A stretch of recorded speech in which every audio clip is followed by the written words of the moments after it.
99% of people I come across don't know it. The population is like 3,500, 3,500 people. Is like really tiny, man.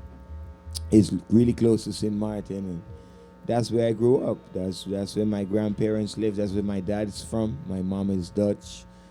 So that's where I grew up until I moved to the Netherlands, to Amsterdam, when I was 18. Nice, nice. And how are you liking Holland? Holland is cool, man. Holland is cool, you know.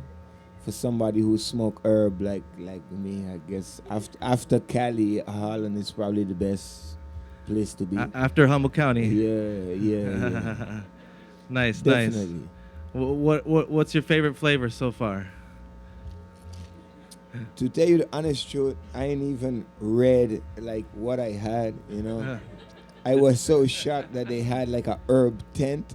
You know what I'm saying? I was like, wow, this is absurd. Like really free herb, even in Amsterdam. I never experienced that. So I have no idea what I'm smoking, but it's all great, man. It's all great.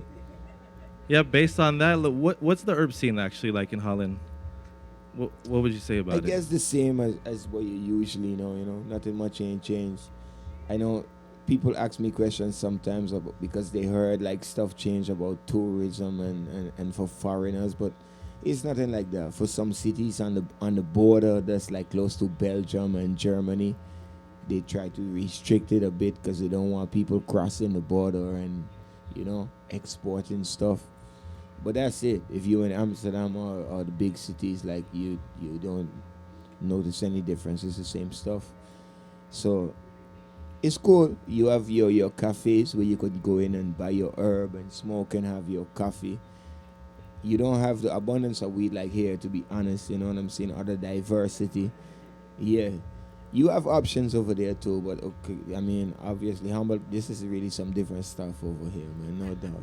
I gotta give you all the crown, even The highest coming grade. from Amsterdam, yeah. Nice. We've heard a lot of inspirations from a lot of artists here at the interview, Temp. What are some of your inspirations growing up as far as musicians from Jamaica? From Jamaica. Well, growing up, look, I born in 81, so I guess Shabba and Bob, obviously, you know, I think for most people, Bob is the first thing you get to hear because that's so, you know, True. that's so broad and big. And after that, Bob, Bojo, Beanie, like that stuff. I'm from a tiny island, so my island was more about soca and that stuff, so, you know, that was very influential also. My granny them was strict Christian, so I grew up in the church choir. So I wasn't allowed to play any of that stuff at home, you know. So it was really what I heard on the road. And yeah, that's that, you know, the main stuff is what was popping, man. So that's what I picked up growing up. How long ago did you start working with Zionite Kings? The first album we did was released in 2014, so I was recording that in 2013. So I would guess I met David about 2012, somewhere around there is where we probably met for the first time.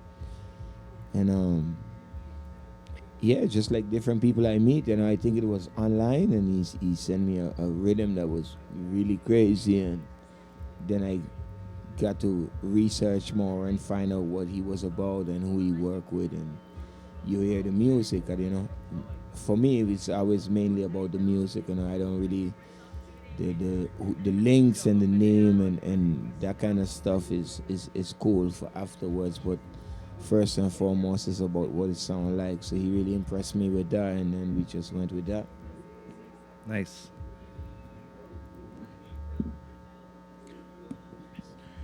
Greetings, Rootsmaster Yeah. here, WWOZ FM, New Orleans, Louisiana. Yes. Welcome to Yes, Cali, I- welcome to Humboldt County and to Reggae on the River. Yes, sir.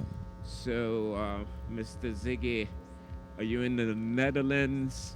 Your music crosses between like lovers rock to social conscious and cultural lyrics. Yeah. So, being that you've been in Holland since you say 18. Yeah. You know, how do you rejuvenate? How do you rejuvenate in terms of refueling? You know, your cultural roots. Do you The go back? Do cultural you go back home? You mean the cultural aspect? Yes. And that was kind of a natural thing, you know. I wasn't trying to be an artist, to tell you the truth. You know, I had some friends of mine who was really more about that, and I was in Holland, and because of them and different circumstances. That's a long story. Somebody ended up being my manager and pushing my stuff and getting that going. And the music that people respond to the most was the reggae, the more, you know. See? Yeah, the more melodic stuff.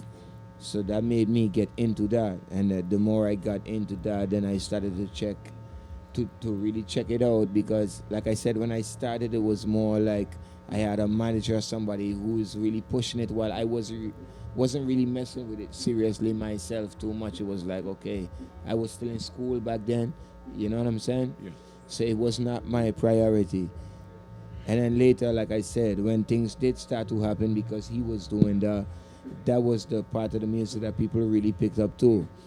And then when I started to check it out, yeah, I was just attracted to the roots and the reggae aspect. And I grew up actually pretty strict church, to tell you the truth. You know, I grew up with my grandparents, so they were pretty old school, 7-day Adventists. You know, it's a Sabbath, Friday when the sun set, them kind of vibes. Pathfinders. And knock on your door. Yeah, with the Pathfinders, magazine. church choir, like really everything, man. So, you know, so, and then the cultural thing, I guess that just came naturally. I had something to say, and that just happened, to tell you the truth. And since you are in Holland, and reggae speaks to social justice issues, injustice, you know, police brutality, you know, promoting peace, promoting love, promoting spirituality, promoting a Rastafari. So in Holland, is there any issues that's confronting the communities that's considered undesirable? So who are the undesirables? I look very much, man, very much.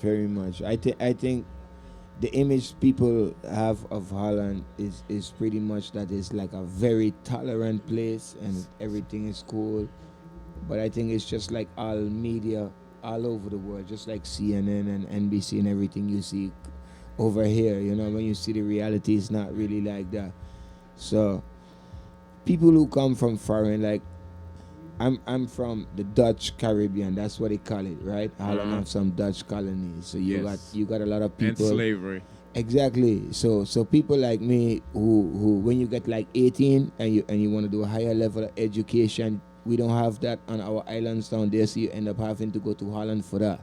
So you have a lot of people like us up there, and they experience stuff, but you don't hear anything about that or read anything about that in the media, because Holland is a completely different vibe than even the US. You know, you really got to be there to understand. If you're on the outside, it seems like everything cool and crisp, but when you're there, is some different vibes, man.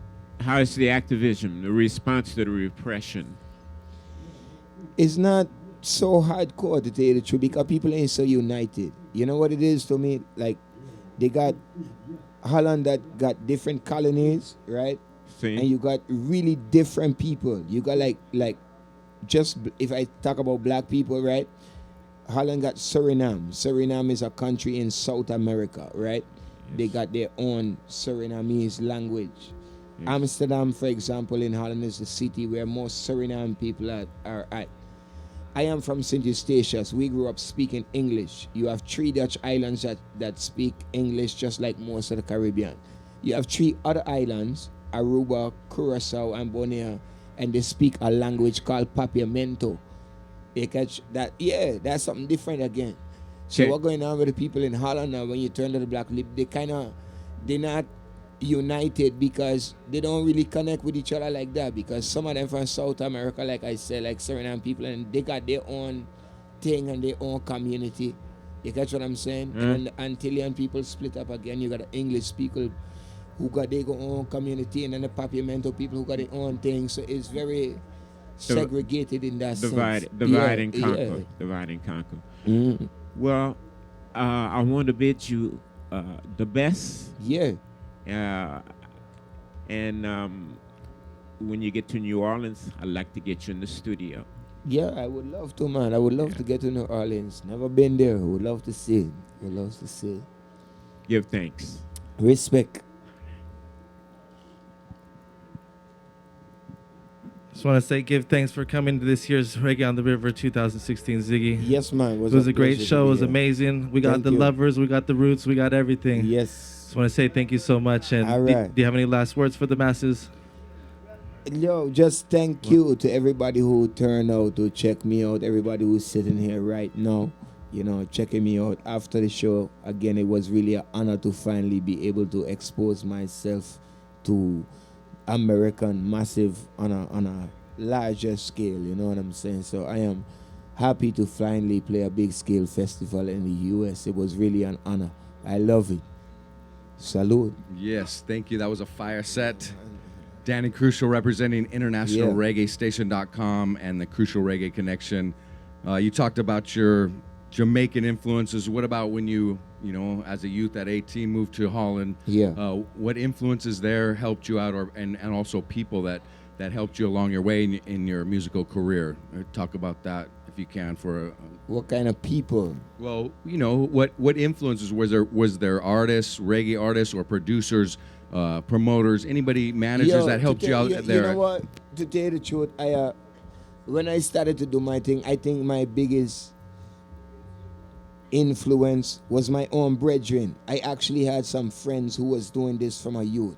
When I was a kid, I was more into sports, right? I was like the basketball player, and these guys were actually the DJs and singers from a youth. So when they was doing this, you know, I just got into it through them. And then in Holland, when this other island guy from St. Martin picked me up, started to do my management and push my stuff, there was actually nobody really doing, seriously, there was nobody doing on a serious scale dancehall or reggae, you know. Now that I look back, it was nobody, man.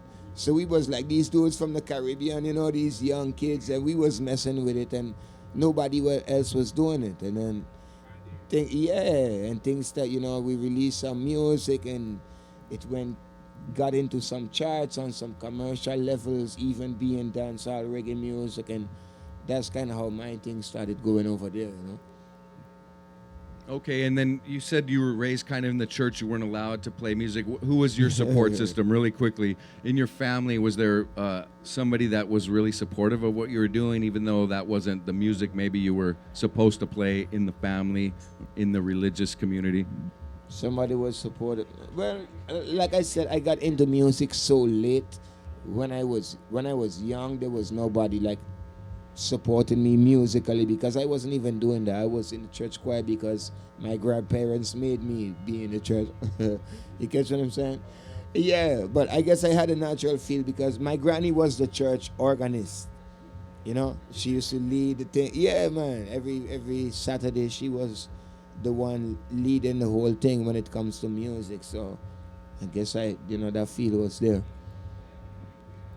Once again, thank you so much, Ziggy, Yes. for coming to this year's 2016 Reggae on the River. Thank you. Signing out, Thank you for having KMUD, me, man. Press 10. Thank you. Respect.